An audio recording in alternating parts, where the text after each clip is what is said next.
Hey, it's Mark, and I'm back.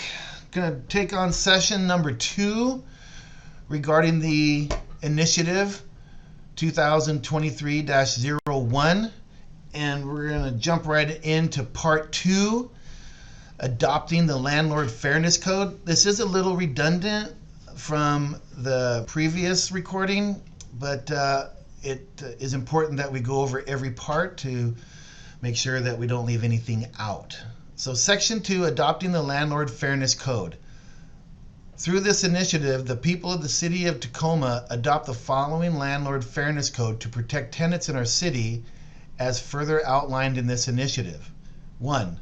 Landlords must comply with the tenant protection laws before raising rent or evicting a tenant. 2. Landlords must not charge unfair or excessive fees. 3.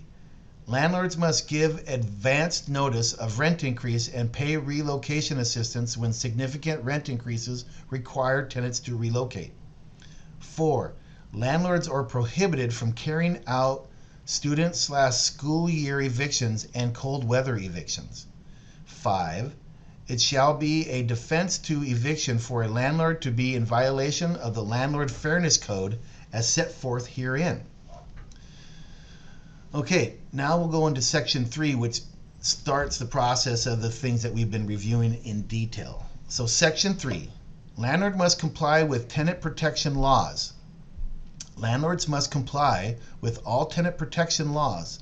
Landlord in violation of such laws may not increase rent or evict a tenant as provided in this section. Number 2, a landlord shall be prohibited from increasing a tenant's rent if A.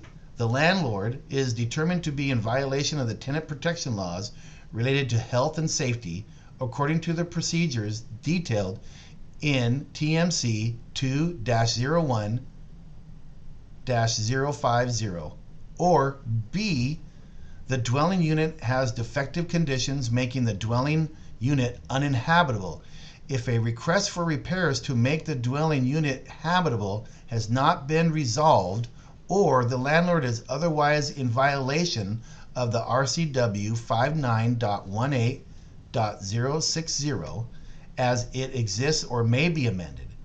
If the tenant believes the dwelling unit has defective conditions making the unit uninhabitable or in violation of RCW 59.18.060, the tenant shall notify the landlord in writing as required by RCW 59.18.070, specifying the premises involved, the owner's name if known, and the nature of the defective condition before the effective date listed in the notice of rent increase. Once such notice of defective condition is provided, the landlord must remedy the defective condition and provide notice of such remedy to the tenant and the city before rent may be increased.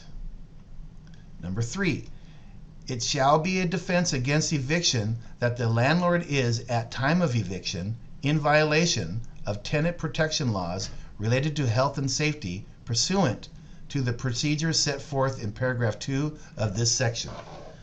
Okay, wow, that's a lot of words. And I just want to highlight some of the key points here. So when they use the words fairness, I can assume that you hear the concern that there is no fairness because it is landlord must, landlord must, landlord must, landlords are, and it's a defense to stop eviction. So really this isn't a balance to put the burden on the shoulders of the housing provider and not have the occupant or the tenant be accountable. So if we look down in Section 3, landlords must comply with tenant protection laws. And in number 2, Section A, that is already covered in the Tacoma